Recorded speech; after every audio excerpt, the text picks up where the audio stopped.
আসসালামু আলাইকুম ওয়া রাহমাতুল্লাহ। কালেমা তয়্যিবার সাক্ষ্য প্রদান না করলে সে মুসলিম বলে পরিগণিত হবে না, আর বাদ বাকি আমলগুলি তরক করলে সে হবে ফাসিক মুসলিম। শ্রোতা মণ্ডলী, জিবরাইল আলাইহিস সালাম নবীজিকে দ্বিতীয় প্রশ্ন করেছিলেন, ঈমান কাকে বলে? এর উত্তরে তিনি 6টি আকীদার কথা বলেছিলেন। 1 নম্বর, আল্লাহর প্রতি ঈমান। আল্লাহর প্রতি ঈমানের অর্থ হলো তার জাত ও সিফাতের উপর বিশ্বাস স্থাপন করা, অর্থাৎ আল্লাহর সত্তা ও গুণাবলী সম্পর্কে কোরআন ও সুন্নাহে যেভাবে বর্ণনা আছে সেভাবে বিশ্বাস করা। যেমন আল্লাহ এক, অদ্বিতীয়, তিনি কারো মুখাপেক্ষী নন, তিনি কারো থেকে জন্মগ্রহণ করেননি এবং কেউ তার থেকে জন্ম নেয়নি, তার সমতুল্য কেউ নেই, তিনি একমাত্র উপাস্য, তিনি সর্বজ্ঞানী, মহান্নদাতা, সন্তানদাতা, বিপদ আপদে রক্ষাকারী, তিনি সর্বশক্তিমান। 2 নম্বর, ফেরেশতাদের প্রতি ঈমান। ফেরেশতাদের সংখ্যা আল্লাহ ছাড়া কেউ জানেন না, তবে সহিহ বুখারীর 3207 নম্বর হাদিসে কথা বর্ণিত আছে যে সপ্তম আসমানের উপর একটি ঘর আছে যাকে বাইতুল মামুর বলা হয়, সেটা হলো ফেরেশতাদের কাবা। প্রতিদিন সেই কাবা ঘরে 70,000 ফেরেশতা নামাজ পড়ে ও তাওয়াফ করে। সেখানে একবার যারা নামাজ ও তাওয়াফ আদায় করে, কিয়ামত পর্যন্ত দ্বিতীয়বার তারা আর ইবাদতের সুযোগ পায় না। এই হাদিস দ্বারা বোঝা যায় ফেরেশতা অসংখ্য, তাদের সংখ্যা একমাত্র আল্লাহ ছাড়া আর কেউ জানেন না।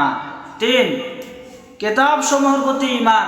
মনে রাখবেন, কোরআন মাজিদে শুধুমাত্র 6টি আসমানি কিতাবের উল্লেখ পাওয়া যায়।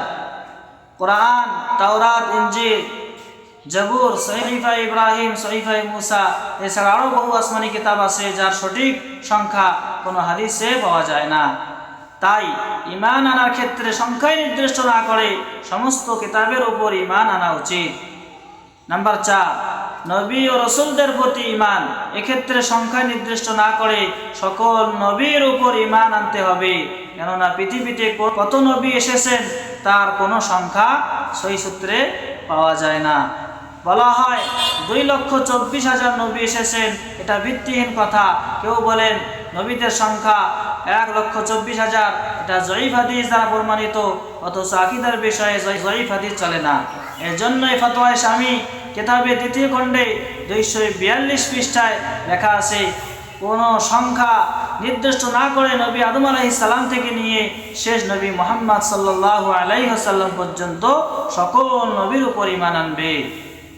5 নম্বর, শেষ দিবসের প্রতি ঈমান। বিশ্বাস করতে হবে একদিন কিয়ামত হবে, সৃষ্টি জগৎ শেষ হবে। আল্লাহ তাআলা সূরা রহমানের 26 ও 27 নম্বর আয়াতে বলেছেন, কুল্লু মান আলাইহা ফানিউ ওয়া ইয়াবকা ওয়াজহু রাব্বিকা যুল জালালি ওয়াল ইকরাম। পৃথিবীর সবকিছু ধ্বংস হবে আর বাকি থাকবে তোমার সম্মানিত দয়াময় প্রভু। আল্লাহ তাআলা যখন কিয়ামত কায়েম করতে চাইবেন, তখন ইসরাফিল আলাইহিস সালামকে সিংহায় ফুৎকার করার নির্দেশ দেবেন। তখন সবকিছু ধ্বংস হয়ে যাবে। দীর্ঘ 40 বছর পরে দ্বিতীয়বার আবার সিংহায় ফুৎকার করার নির্দেশ দিবেন। তখন সকলে কবর থেকে উঠে হাসরের মাঠে চলে আসবে। আল্লাহ তাআলা সূরা নাজিআতের 6 ও 7 নম্বর আয়াতে বলেছেন, ইয়াউমা তারজুফুর রাজিফাতু তাতবাউহার রাদিফা। সেদিন ভূকম্পিত করবে প্রথম সিংহাধ্বনি, তারপর আসবে পরবর্তী সিংহাধ্বনি।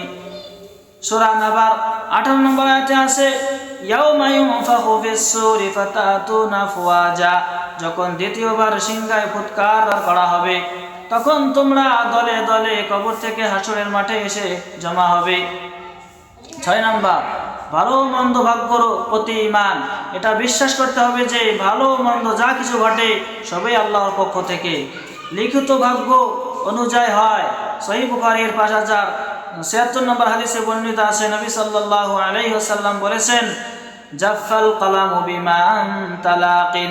আল্লাহর কলম অনেক আগে তোমার ভবিষ্যতে লিখে দিয়েছে, অতএব ভাগ্যে যা আছে তা হবে, অবশ্যই হবে, আর ভাগ্য যা নেই তা হবে না, হতেই পারে না। এই বিশ্বাসের নাম হলো ঈমান। সুধীবৃন্দ, আমরা হাদিসে জিবরাইলের ব্যাখ্যা করেছিলাম। জিবরাইল আলাইহিস সালাম নবী সাল্লাল্লাহু আলাইহি ওয়াসাল্লামকে তৃতীয় প্রশ্ন করে বলেছিলেন, আপনি আমাকে ইহসান অর্থাৎ ইখলাস সম্পর্কে বলুন, ইখলাসের সাথে ইবাদত কিভাবে করতে হয়। রাসূল সাল্লাল্লাহু আলাইহি ওয়াসাল্লাম উত্তরে বললেন, তুমি এমনভাবে আল্লাহর ইবাদত করবে যেন তুমি তাকে দেখছো। যদি তাকে দেখার অনুভূতি না হয় তাহলে অন্তত এটা অনুভব করবে যে তিনি তোমাকে দেখছেন। ইহসানের শাব্দিক অর্থ হলো কোনো কাজ ভালো করে করা, তবে এখানে ইহসানের অর্থ হলো ইখলাস, অর্থাৎ প্রতিটি ইবাদত ইখলাস ও নির্ভেজাল মনে আদায় করা। এর অপর নাম তাসাউফ।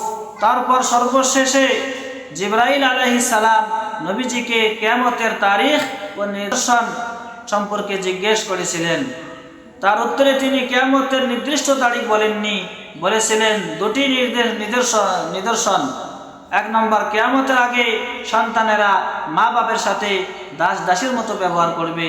দুই নম্বর, মানুষের মনে বিল্ডিং বালাখানা তৈরি করার প্রবণতা দেখা যাবে, অর্থাৎ যখন মানুষের ঘর বাড়ি হবে পাকা আর ঈমান হবে কাঁচা কিংবা ফাঁকা, তখনই হবে কিয়ামত।